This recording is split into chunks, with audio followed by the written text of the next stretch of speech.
Welcome back to 7 Pillars of Power Marketing. Again, I'm Mike Farrell, President and CEO of EntreSherpa and the Pinecrest Group and author of Ultimate Breakthrough Planning. Thanks for taking the time to watch these videos, and I hope you're getting some great content and great ideas on things that you can do to improve your marketing effectiveness and get a better return on investment with your marketing dollars. That's the whole idea behind this series. So in Power Pillar number 3 that we're going to talk about today, we're going to talk about social media. And I already touched a little bit on this in an earlier video, but we'll go into a little bit more detail here on social media, some of the things that you should be doing. The social media is really a phenomenon that is relatively new. I mean, if you look at Facebook being probably the oldest of the main ones, Facebook really hasn't been around all that long. And so Facebook, you know, if you look at the top, you know, what we call the big 5, you've got Facebook, you've got Twitter, you've got Google+, you've got YouTube, and you've got Pinterest. And I would argue that there's even a 6th one, and that's LinkedIn, which is geared more toward business. So again, those are the social media places that you want to be. And it's absolutely essential to have an effective social media strategy. The key word there is strategy, okay? And we've talked a little bit about that in previous videos, but most small businesses in their marketing are what I call tactical. They're not strategic.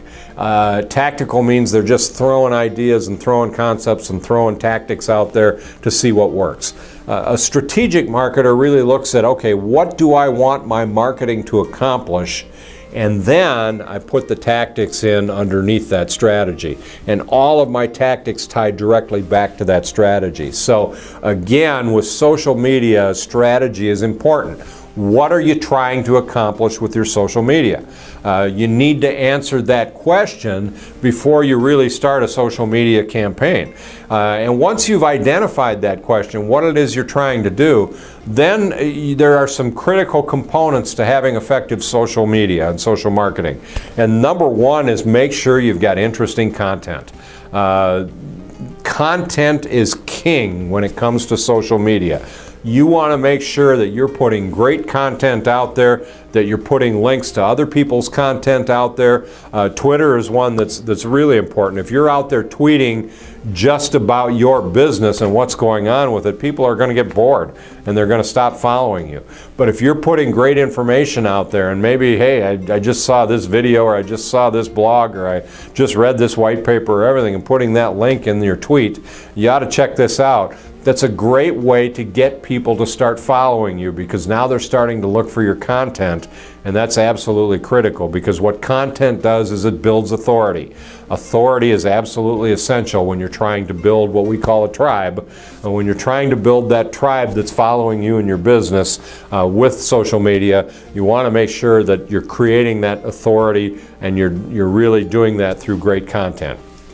The other thing is you want to limit selling. With any social media, I really strongly suggest to my clients, limit using it as a sales tool. You know, if you're doing tweets and Facebook posts and all that kind of stuff, and it's always about trying to promote a product or a service or whatever it is you're selling, sooner or later that's going to turn people off. And so again, if you can put great content out there, doesn't mean that you can't sell occasionally. But if you've got great content out there that builds this following, then you're starting to open up the opportunity where you can start selling to them. So again, you want to build that following. I think the other way to get people to really engage in social marketing and social media is to give free stuff away. Give away great information, create a special report, create a white paper, do a video series like this. Whatever it is, give great content away, because content really, again, builds authority, as I said before, and if you're giving it away, it gets people to interact with you, it gets people to opt in to your list lists, and once you get them on your list, then you can start an active marketing funnel for them. So social media is extremely important, and it's only going to get more important as it continues to grow and expand. So if you're not doing social marketing and social media, I would strongly suggest that you start doing it. Figure out a tool to do it. There's some great tools that you can use out there. The tool that we use all the time is Hootsuite, which allows you to post to multiple platforms. So I can do one post, I can send it out to Facebook, to Twitter, to LinkedIn, and all of the places where I'm doing marketing, where I'm putting my content out there. I can do it with one click of a button, and that content is going to go to all those places. Plus, it's a great way to monitor what people are saying. There's search tools in that program that allow you to kind of keep an eye on what people are saying about you. So you can put keywords and hashtags and those kinds of things and find out, are you in the discussion? Are people talking about you? So that's power pillar number 3, social media. Again, thanks for taking the time to watch these videos, and I look forward to seeing you on the next one.